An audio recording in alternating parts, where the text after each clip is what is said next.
What's up, YouTube? First and foremost, I want to thank all my subscribers. Thank you all for dropping comments and hitting the likes. If you don't know what to put as a comment, you put an alien face, which is pretty cool. Put a thumbs up. You can put a W. You could put emojis. I respond to 99.9% of my comments. So thank you for rocking with me. We're growing every single day. Dropping, I mostly drop videos every single day, so I ask that you rock with me. Today's video is going to be homeless survival. Before I jump into that, my Cash App is the same as my YouTube, AlienAscend. Link in the description. Not on here begging, but I do throw it out there, and any support is appreciated. So, homeless survival. I guess another thing too is if this is the first time you're watching one of my videos, I am homeless. I do live in my car.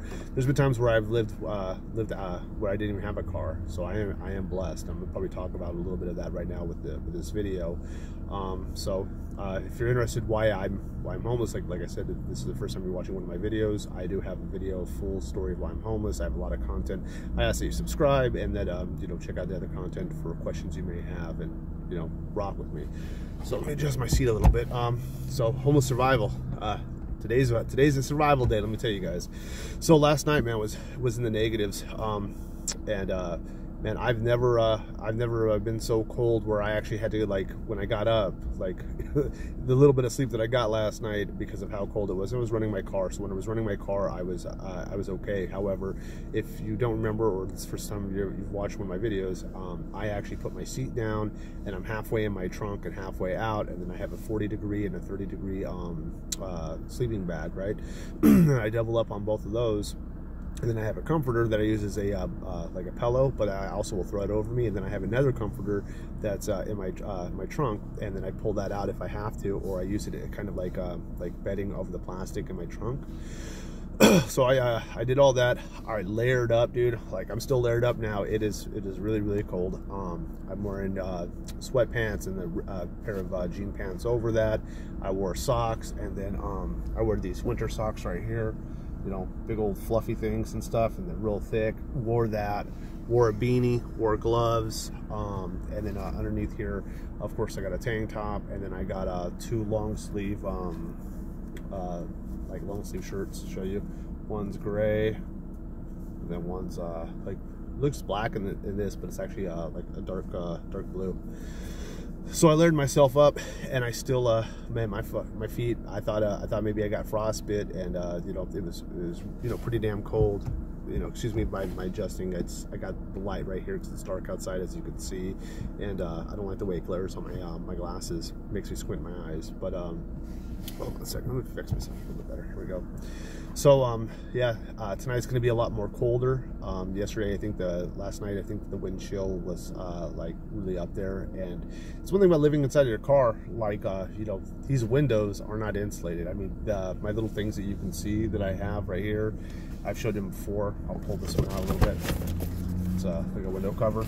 I even have one for the back window. However, I don't put that on there because my back window is 100% tint, and I like having that window so when I'm laying halfway in my trunk, I can see anybody trying to come from behind, and I can also, since my head's up here, I can check my windows real quick if I hear anything outside, and I'm very alert.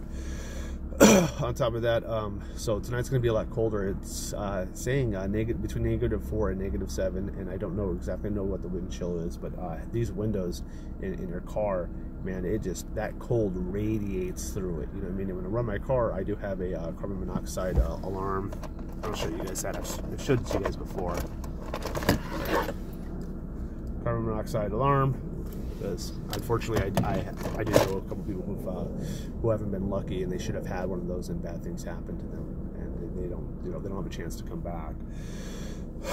But nonetheless, homeless survival. So tonight, I'm gonna have to change my game plan of how I sleep. I have slept in my driver's side before, but it's always been a nap or a couple hours. So now I'm going to be sitting up front tonight.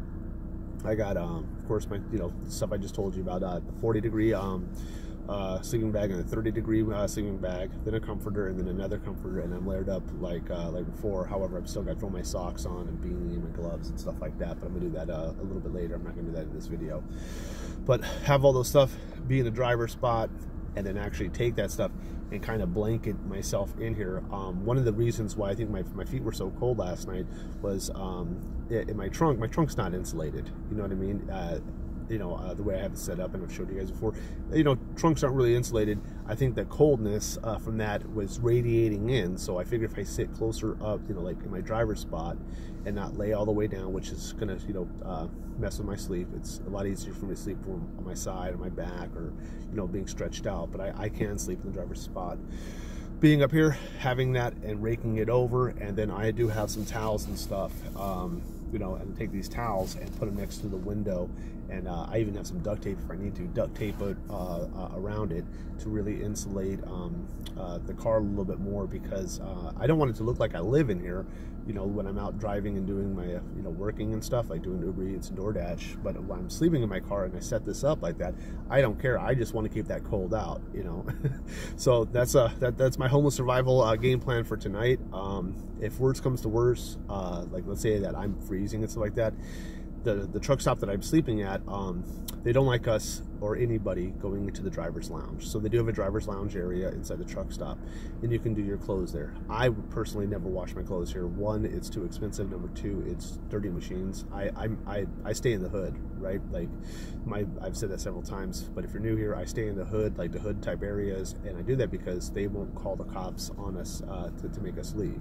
A lot of it depends on what area you're at, but there's a lot of places that won't allow cars to sleep overnight. There's there's signs saying no overnight parking. They don't trip on that here. And because of that, I feel comfortable staying here. However, there's a lot of stuff that goes on here, and I got videos talking about it. But what they do trip on is if you go into driver lounge, and of course they have those massage chairs you can pay money for, and of course they got like little seating areas and a TV that shows I don't know exactly what's on there. I think it's like Keno or something stupid. Probably not Keno. I don't know, honestly. Probably just ads for the truck stop, tell you the truth. Like I've never seen it, I've never seen Jerry Springer on in there, and I don't even know if that show airs anymore, tell you the truth. But I'm just trying to be funny. But yeah, if I went inside the driver's lounge or any of the homeless around here, some of these people are sleeping in cars as well. And I'm going to talk about that in a minute too. But yeah, if I go in the driver's lounge and I sit down and I try to chill back there, I'm going to be asked to leave. They're going to say, we don't want you in here, and they're blunt like that. They will even call the cops, and I don't know if the cops will show up or not, but I don't want to find out. They get really mad about that. They're okay with me popping in every once in a while to use their microwave. I stay low key. They're okay with me using the bathroom. If the bathrooms are closed because they're cleaning it, they're okay with me using the driver's lounge one. They don't trip on that. They don't trip on anybody in the parking lot. In fact, a lot of times they let the garbage take out the garbage. So there are fights, there are robberies that go on here. There is crazy stuff that happens from time to time, and they don't care about that. They really just care about you going, and tell you the truth, they don't even care if you go in there and steal. I don't think they do. I know that at nighttime there was a I'm not gonna get into that, but maybe I'll save that for another story time. But nonetheless, I don't think they really care about that too much, but they do care about people going in the driver's lounge. I got a buddy that stays in his car, and that he's here, same parking spot. He's been here way before I was, and I'm a good judge of character. He hasn't had gas, and he hasn't started his car for quite some time. I mean, his alarm still works on his car, and there's a couple of homeless people here that live in cars. Some of them work. This particular person's an older man, and he's got a dog, and he's a good person, and we look out for each other every once in a while. I've given him food, he's given me food, and we talk and that kind of stuff. But his alarm will still work on his car, so I think his batteries are right. But if somebody's getting close to my car, or he needs to alert me or another person of something going on in here, he'll hit his alarm, and I do the same thing. There's also other signals, but in the event somebody ever sees me in person, I don't want them to know what all of our signals are. But we basically watch out for each other a little bit, right? That dude, and he's got a dog. I told him, man, I wish I was in a position to help you get some gas money or something like that. I don't even have it. I don't even know if I have it myself. So I said, but I don't want to wake up tomorrow and see you frozen and passed away, man. I asked him, I was like, well, you know, and I know how they are about the driver's lounge, and he's like, yeah, if it gets too bad, I'm just gonna take all my blankets. He's got those weighted blankets and stuff, and I don't know everything he has because I'm not you know, a snoop like that. But he's like, I'm gonna take all that and put it on my dog, and he's like, I'll just go in the bathroom and sit on the toilet in the bathroom and stay there and wait the night out. And I was like, you know, that's homeless survival. You know, if I didn't have a vehicle right now, that's exactly what I would do. If I didn't have a vehicle in this weather, I'd go inside there and I would sit on. I don't know if I would sit directly on the toilet. You know, like, you know, pull your pants down and sit on it and stuff like that.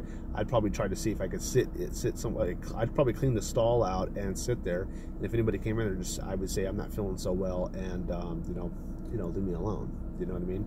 And for the most part, I know inside there they don't care if you do something like that, as long as you're not, you know, being a messy, nasty person, if you're going to be there that long and stuff. But that's what his game plan is, and that's homeless survival. My game plan, I just got done telling you, is, you know, literally, I'm going to be up front. It'll be easier. From back here, I actually do have long arms. I can lean all the way forward and start my car from laying halfway in my trunk and halfway on the, you know, like half my body in the trunk and the other half on the seats laid down. But I figured, me sitting in the driver's spot, I can turn the key a lot quicker. The heat's a lot closer. I can actually, you know, like, if it's blowing cold air and needs to warm up a little bit, I can actually hit the accelerator and get the gas going. From back there, I don't do that. I just let it, you know, I let it do it unless I'm really, really cold, and then I'll jump up front. And sometimes I do that, but that's a game plan for this. But other homeless survival stuff is before, like, when I was homeless, when I didn't have a vehicle, I was homeless for a couple months, at least maybe 2 or 3 months, I think. And I remember at that time, the state I lived in didn't have winters like this. You know, winters weren't bad. You know what I mean? You know, we don't know what a bad winter is until you know, you're in a place that snows constantly and stuff like that. You know, you get what I'm saying? But back then, what I used to do, because somebody asked me before on a comment, they said, hey, you know, have I, you know, because I go into bandos, and right now my list of bandos is very, very little. Like, I think they've been occupied by other people, or it looks like it's very risky, and that's what I'm worried about. I'm not worried about being told to leave by the cops. I'm not worried about, you know, I'm worried about other homeless people in there, you know, because I have no idea what their intentions could be. You know what I'm saying? So I mean, if I'm still in this position when it comes to summer, you know, I save more money on gas. Seems like Uber Eats and DoorDash works a little bit better too, even on summer. I could be wrong. Maybe the market will, you know, get boosted up, and maybe there'll be less drivers with less saturated market.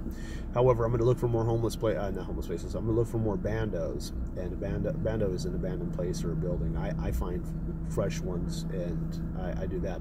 I don't have the time, gas, and the resources to find one right now to you know, and the ones that I know about, I believe, are being occupied, and I don't want to use my little bit of resources to find out that it has been occupied by somebody else. And if it's occupied by another person, there's no way in hell I'm going to go in there. But when I was homeless, when I had no car, there was an apartment building that had like tons and tons of apartments, and during the daytime, because this is what I'm getting back to, was, you know, I got asked, have I ever been caught being in a bando and stuff like that? And yeah, I was in a vacant apartment, and I was notorious for getting into these apartments. Never went into any ones that had people living in or had their possessions or anything like that. I was just looking for a place to stay, you know, and have a shower. So back then, these apartment buildings, during the day, like, they'd have the blinds open and you could easily look in. So if you're just walking around this apartment building, you could look in upstairs or downstairs, and you could see that there was no furniture and that it was being, you know, painted, or it was empty, right? I would write down I would either write down or I'd memorize what apartment number it was. And at nighttime, it was very easy for me to hop. Like, there was a little gate that was like on their patio. And if it was the upstairs one, I would get on the bottom gate, and then from standing on top of the bottom gate, go to the top one, and lift myself up and pry myself up there, right? And I was like a little monkey man, you know, swinging around the vines to get up there. But I'd get into the bottom or the top ones. It didn't matter. And from the outside patio, they actually had a little door. They had a sliding glass door, and they had a door that you could like kind of like a closet, an outside closet. And those doors, if they were locked, you could open it with an ID card. They were real simple. And when you did that or whatever, at that point you can make a hole, and from there inside the place, and that hole just needed to be enough for your hand and your arm to get through, and then you could unlock the sliding glass door and you can get all the way in. I remember being in an apartment, and this apartment that I was in, it was before 5 o'clock, but I thought maintenance and everybody left. I was taking a shower, and they walked by, or they saw it, and they were like, wait a minute, nobody's supposed to be in there, why is the shower running? And walked inside there and caught me. And they had the apartment manager with them. And I remember them saying, you need to, you don't belong here, what are you doing here? And I was like, I'm just taking a shower. And they were literally like right there, and they weren't going to stop me from leaving the place, but they said something like, no, we don't want to catch you in here again. And I left. And what's funny enough was like a week or two later, I get caught again. I don't remember what exactly happened, but the way they caught me this time is they have the keys to go ahead and go in there. Walked right in there, and I'm like half asleep in the living room. And at that point, if it was I didn't have an exit plan at the time. I only have an exit plan if I'm in a bando and I need to get the hell out of there, because you never know who shows up. They came right through the door, and when they came through the door, they're like, nobody was supposed to be there. And then the same apartment manager was like, I've seen you before, call the cops. And I just got up, and I was like, everybody get out of my way. And they moved, and I walked out. And at that point, because they had seen me in there I've been caught there once, they caught me a second time. They did call the cops, and they didn't know, what are they gonna say? Oh, this person was sleeping in here. And it was such a long time ago, but that was something I did, and that was definitely homeless survival. In my age and nowadays things, I think that all it would be a trespassing charge, and I'm not recommending or suggesting people do it. I'm just talking about something I did a long time ago. Nowadays, I'm not worried about that stuff. If I was to find a bando, I'm not worried. Like I said, I'm worried about other homeless people, because I have no idea what their intentions are. If I don't know somebody, I always expect the worst for the most part, especially in that kind of situation. However, that's definitely some homeless survivor. Yeah, but talking about homeless survival, even if somebody, let's say for example, was like on food stamps, and let's say for example they could go to food pantries and they got their food covered, there is so much stuff that you still need that most people don't think about. Like, food stamps wouldn't buy you toothpaste. From my understanding, it has to be food items only. I don't have it, so, but I might be tempted one day to get it. I know I'd qualify. I guess I'm just not at that point yet. But basically, like, the homeless survival stuff, you gotta have, even if you have food covered, there's so much stuff that you still need money for. Toothpaste, flossums, like personal hygiene, deodorant, baby wipes, even, you can shower with baby wipes, you gotta use it for the bathroom and things like that. There's just a lot of stuff that you need, and when it comes to just survival, you don't need those things to live, but in a way you kind of do. If you have food, water, and you have heat, like, you're not going to freeze to death or whatever. That's normally like your basic needs. But the other kind of survival is literally like, can you get access to, like my burner, right? I've showed you guys my burner before. It's not electric. It's it does propane and butane. However, I only have the butane bottles. That thing doesn't get hot enough in my opinion, does not get hot enough to actually like boil water. Like, it's never had water boiling. It gets hot enough for me to use that water to make a top ramen, right? But one of my resources is at the truck stop. They actually finally replaced the microwave in there and put a good one that actually works. The one before didn't work very well, but in this situation where it's way below 30 right now, and it's going to be I think -7 tonight, between 4 and 7. That's what my weather thing is telling me. And that's just the temperatures. That I'm not talking about the wind chill. I have no idea what that wind chill is, and that wind chill does affect it being in a car. It might not affect the actual temperature of like what my car says it is, but you know, it could, let's say for example it is -4. That wind chill could make it feel like it was -10, -15, and that's exactly what it would feel like, because I've lived in my car, and the insulation and the windows really do, you know, the wind blowing, you know what I mean, all that stuff, you know, getting snow on your car and getting all iced up. Have I had ice inside my vehicle? Absolutely. Absolutely, that happens a lot, you know. The precipitation of your breath and the precipitation of the humidity outside, or running the heat and then your window being cold makes it like sweat or whatever, and it be so cold that, you know, I got to defrost the inside and hope the defroster is working on the outside and scrape ice out. However, I think I'm getting a little bit sidetracked a little bit, but basically survival is like, you know, I don't need to have a microwave to live. However, it really would help out, you know, with cheap food like top ramen and a cup of noodles and stuff like that. You know, technically you don't need to eat a TV dinner that's fully cooked. You could eat that frozen. However, using that really helps out. So these are just, you know, I know what basic survival is, and I've explained that, and I've talked about a little bit, I guess you would call it creature comforts with baby wipes, and how you need to have money, and that's what I want to end everything with, you know, on a good note with everything. It's just like, you know, it's great that if you're not starving, because it is really hard to go to sleep, and it sucks when you don't have food, you know, and water is even worse. If you don't have water, you get a huge headaches like almost instantly. It's good about that stuff, but you still need money for other stuff, and that if you, in situations you really want to thrive in, and in some instances all you're trying to do is just survive, just to get past this day. It's gonna be ups and downs, and remember that you have bad days so you can appreciate the good ones. And that's the way I look at it. Like, you know, at least I'm in my car, at least I have some sleeping bags, at least I have some gas where I can run the heat tonight.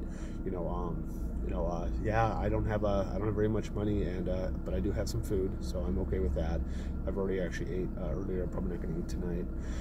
I don't think I'm going to be hungry enough, but nonetheless, you know, I'm appreciative for everything I have. However, I'm always, sometimes it's you know, two steps forward, one step back, but you got to keep moving on, man. You know, survive when you have to survive, and then always try to aim to thrive, to get yourself out, and that's what I'm trying to do. And I'm getting close on being able to monetize my YouTube. I need the watch time hours to shoot up quite a bit. I think I need like 1,500 more watch hours.